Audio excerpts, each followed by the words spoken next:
What's up, everybody? You already know who it is. It's Drip Guy Daryl, and I'm back at you guys with another banger. So in today's video, I do just want to give a recap of this week in NBA basketball. We'll start off with the playoff recap, and we'll also talk about some news that has been going around within the NBA. First and foremost, I do just want to give you guys the topics that we will speak about today so that you can know what to expect in this video. And if you do want to skip up or, fast forward within the video to a certain specific topic, feel free to do that. Now, for topic number one, we got to talk about Doc Rivers being fired. For topic number two, we will talk about the Miami Heat going up 2-0 against the Boston Celtics. And for topic number three, we will talk about the Los Angeles Lakers going down 3-0 against the Denver Nuggets. So without further ado, let's get into topic number one. So as we all know, the Philadelphia 76ers battled against the Boston Celtics, and the series went 7 games, but they ended up coming up short and losing that series. And with that being said, some type of change had to be made, and that change was the firing of Doc Rivers.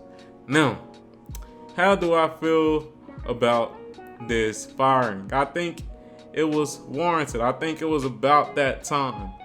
Doc Rivers, he has been coaching the Philadelphia 76ers a decent amount of time at this point. I believe he's been coaching them around 3 to 4 years at this point, and we really just haven't seen the success that should be warranted based on these teams that he has had. If we want to really keep it real, Doc Rivers and the Philadelphia 76ers in general, they have had some of the best teams when it just comes to all around things such as youth, such as skill, and just talent in general. They've had multiple teams with so much talent. If we even go back to the Jimmy Butler days, think about that team. So much talent on that team. This team this year, so much talent. James Harden, Tyrese Maxey and a young player. Still got Tobias Harris. All these good players. And they haven't even made it to the conference finals.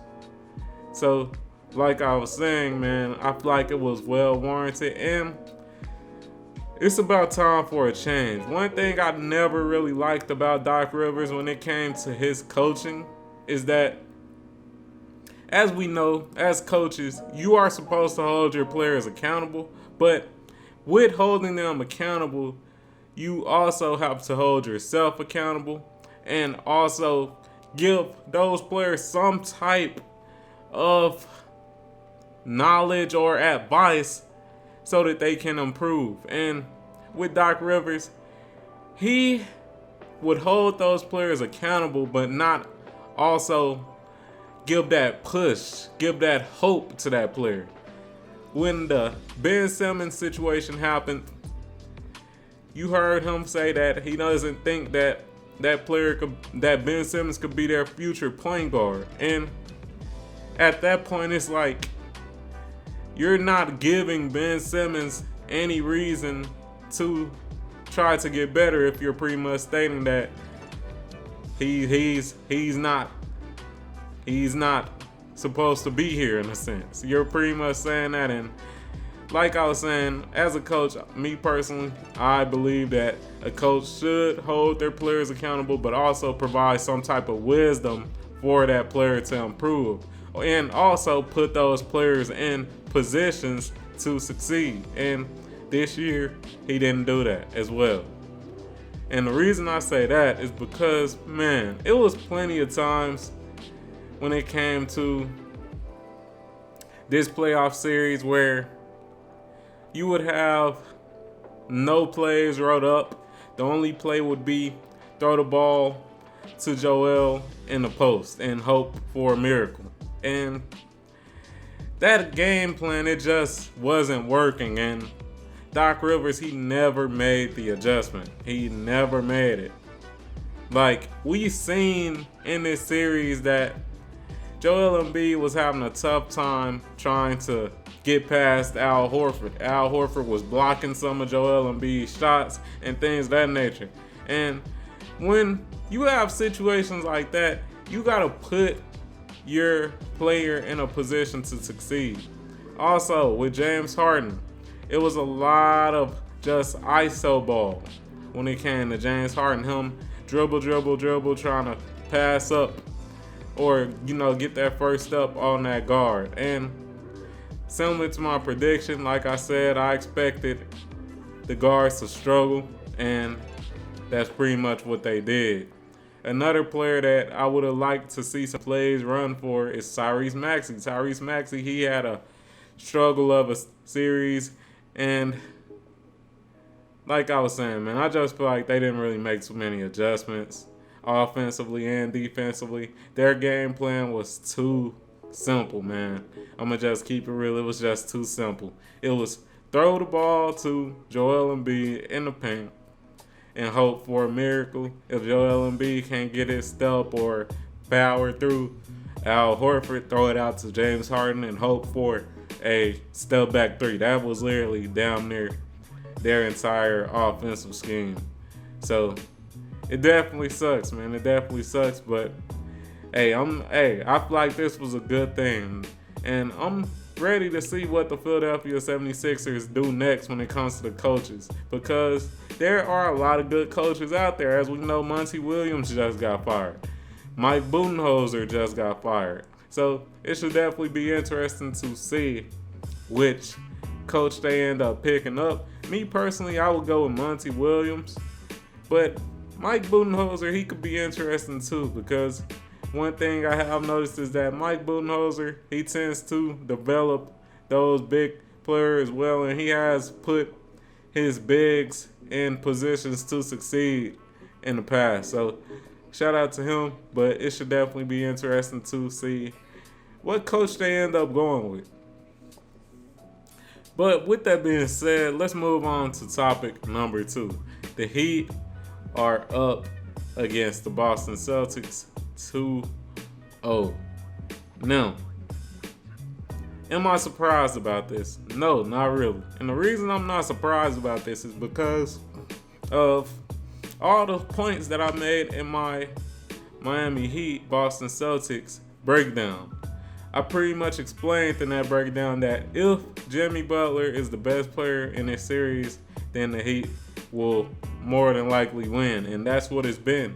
And I feel like it was to be expected. If we've been watching these playoffs this whole time, and Jimmy Butler has been on a tear, so why really expect him to slow down? I also voiced my gripes in that breakdown about Mazzulla, the coach. I didn't feel like he really made adjustments at key points and made timeouts at key points, and I was right. At the moment, Eric Spoelstra, he is out coaching that man. And of course, Eric Spoelstra, he got the experience, but still. But I can still see the Celtics coming back. I'm not writing off the Celtics just yet, to be honest. I can see them coming back because they do have the more talented team. Let's just keep it real. They do have a more talented team. And hey, you never know with their stars. Their stars could go for 50. We seen Jason Tatum go for 50. We done seen Jaylen Brown be unstoppable. So I could definitely see them making a comeback. And I'm not counting the Boston Celtics out. Did I ever make a prediction on who I had to win this series? I don't think I did. But shit. Who knows? I'm going to leave it at that. I'm still not going to make a prediction on this one. I still think both teams can win. Let's move on to the next topic, man. Lakers are down bad. They are down bad. No, this hurts me so much, bro. As y'all know, I'm a Lakers fan. And, oh, man. For the Lakers to be down 3, it's just tough. But Hey, the Denver Nuggets, they just a better team. It's just a bad matchup, man. Their offense is just too fluid. You got players like Jamal Murray going for 30 every single game, man. You got Nikola Jokic unguardable. Like, man, they just a better team. That's all you can really chalk it up to, man. And the Lakers, they got a couple of questions to pretty much ask themselves once they hit this off season. Yep, I'm packing it up. Man. I don't see it. I had Lakers in 7, but I don't think they can win 4 games straight. I'm gonna just keep it a band, bro. I'm gonna keep it a band. So yeah, I got the Lakers out of there, unfortunately. But Denver, they winning the championship. I'm gonna just chalk it up with that. Denver, they winning the championship. Lakers, they got a lot of questions to answer this offseason. Should they keep D'Angelo Russell? He been playing trash this series, and he been playing kind of trash most of this playoffs. So definitely some questions to be asked there. They do have his bird rights, though, so they may hold him. Another note to note is that Mo Bamba is playing this game 4. And that could definitely spice things up because Mo Bamba is actually a 7-footer. So that should definitely spice things up. It should be interesting, but I'm going to just keep it real, bro. It's looking like it's going to be a sweep. But, hey, if you enjoyed this video, like the video, comment on the video, subscribe to the motherfucking channel, turn on notifications and all that good stuff, and I'm out. Peace.